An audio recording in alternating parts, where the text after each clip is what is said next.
नमस्कार, लोकमत राजस्थान में आपका स्वागत है और मैं हूं आपके साथ दीपिका राठौड़। और अब खबरें विस्तार से। आखिरकार भारत ने पाकिस्तान की आतंकी संगठनों के खिलाफ जवाबी कार्रवाई कर ही दी।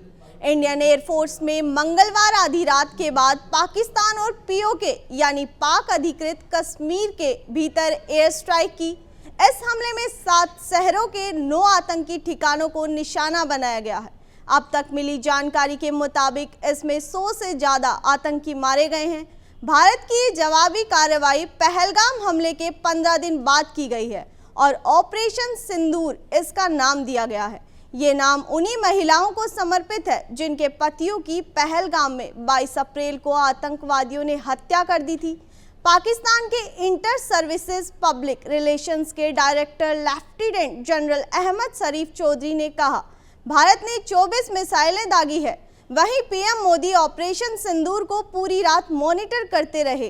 चीनी विदेश मंत्रालय के प्रवक्ता ने 7 मई को पाकिस्तान पर भारत की एयर स्ट्राइक पर चिंता जताई। उन्होंने कहा कि भारत की सैन्य कार्रवाई दुर्भाग्यपूर्ण है। हम मौजूदा हालात को लेकर चिंतित हैं। प्रवक्ता ने कहा कि चीन आतंकवाद के सभी रूपों का विरोध करता है। हम दोनों पक्षों से अपील करते हैं कि वे शांति और स्थिरता को प्राथमिकता दें। वहीं तुर्की के विदेश मंत्री हकान फिदान ने भी पाकिस्तान के उप प्रधानमंत्री मोहम्मद इशाक डार को फोन कर एकजुटता जाहिर की। वहीं भारत में इजराइल के राजदूत रूवेन अजार ने ऑपरेशन सिंदूर के बाद भारत का समर्थन किया। उन्होंने कहा, इजराइल भारत के आत्मरक्षा के अधिकार की पूरी तरह समर्थन करता है। आतंकियों को यह जान लेना चाहिए कि मासूमों के खिलाफ उनके घिनौने अपराधों से उन्हें छिपने की कोई जगह नहीं मिलेगी। पाकिस्तान पर एयर स्ट्राइक के बाद भारत ने भी एहतियाती कदम उठाने शुरू कर दिए हैं। 7 राज्यों के 11 एयरपोर्ट्स पर फ्लाइट्स ऑपरेशन बंद कर दिया गया है। श्रीनगर, जम्मू, लेह, चंडीगढ़, बीकानेर, जोधपुर, राजकोट, धर्मशाला, अमृतसर, भुज और जामनगर में उड़ानें रोकी गई है। यह एयरपोर्ट्स पाकिस्तान बॉर्डर से लगे हुए हैं। सरकार महत्वपूर्ण संस्थानों, इमारतों और संवेदनशील इलाकों के लिए कुछ और कदम भी उठा सकती है। 22 अप्रैल को पहलगाम में हुए आतंकी हमले के 15 दिन बाद भारत ने मंगलवार देर रात पाकिस्तान और पीओके में 9 आतंकी ठिकानों पर एयर स्ट्राइक की। इसमें 100 से ज्यादा आतंकवादी मारे गए हैं।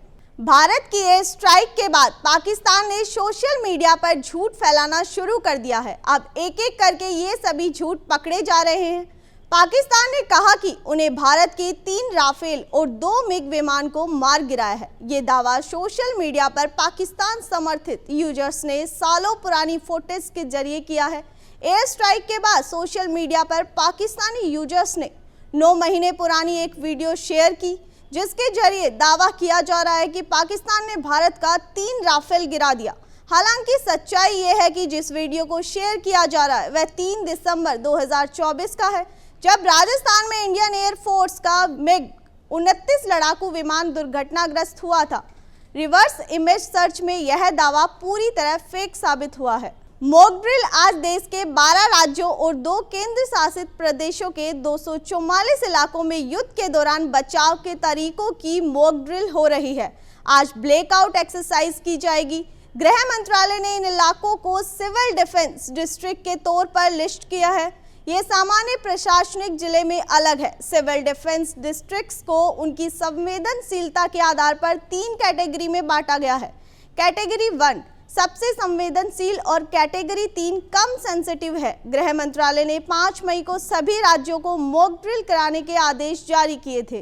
पंजाब के भटिंडा में भारत की पाकिस्तान पर ऑपरेशन सिंदूर एयर स्ट्राइक के दौरान देर रात करीब 2 बजे खेतों में विमान क्रैश होने की सूचना है। हादसे में एक व्यक्ति की मौत और 9 लोग घायल हुए। इनमें मरने वाले व्यक्ति का नाम गोविंद बताया जा रहा है और उसके हरियाणा के चरखी दादरी के रहने की बात सामने आई है। यह घटना गोनियाना मंडी के पास गांव आकलिया कला में हुई।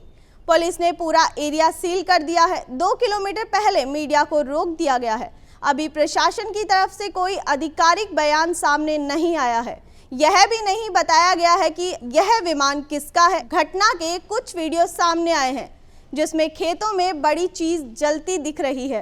पहलगाम हमले के 15 दिन बाद भारत ने पाकिस्तान और पाकिस्तान अधिकृत कश्मीर के 9 आतंकी ठिकानों पर एयर स्ट्राइक की। इसे देखते हुए यूपी के 75 जिलों में रेड अलर्ट जारी कर दिया गया। डीजीपी प्रशांत कुमार ने कहा, यूपी पुलिस हथियारों के साथ पूरी तरह अलर्ट रहे, पब्लिक की सुरक्षा के लिए हर स्थिति का सामना करने के लिए तैयार रहें, महत्वपूर्ण प्रतिष्ठानों की सुरक्षा बढ़ाई जाए। पुलिस की सभी फील्ड इकाइयों को रक्षा इकाइयों के साथ समन्वय बनाए रखने के निर्देश भी दिए गए हैं। रेड अलर्ट एक चेतावनी प्रणाली है जो किसी गंभीर खतरे या आपात स्थिति को इंगित करती है। आतंकी खतरे या युद्ध जैसी स्थिति में लोगों को सतर्क रहने और निर्देशों का पालन करने के लिए कहा जाता है। रेड अलर्ट का पालन करना जरूरी होता है क्योंकि यह जान माल की सुरक्षा के लिए होता है। मौसम विभाग ने बुधवार को देश के 26 राज्यों में आंधी, बारिश और तूफान का अलर्ट जारी किया है। मध्य प्रदेश, हिमाचल प्रदेश, गुजरात और महाराष्ट्र में ओलावृष्टि की भी चेतावनी है। गुजरात में भी मौसम का मिजाज बिगड़ा हुआ है। यहां आंधी बारिश से जुटी घटनाओं में राज्य में अब तक 14 लोगों की मौत हो चुकी है। राज्य के कई जिलों में आज भी आंधी बारिश के आसार है। वहीं बिहार में पिछले दिनों में आसमानी बिजली की चपेट में आने से 5 लोगों की मौत हुई। मंगलवार को भी राज्य के कई इलाकों में 70 से 110 प्रति घंटा की रफ्तार से आंधी चली। साथ ही मध्य प्रदेश में बीते 2 दिन में कई जिलों में बारिश हुई और तेज आंधी चली। फिलहाल बुलेटिन में इतना ही। देश दुनिया की तमाम खबरों के लिए बने रहिए लोकमत राजस्थान के साथ। धन्यवाद।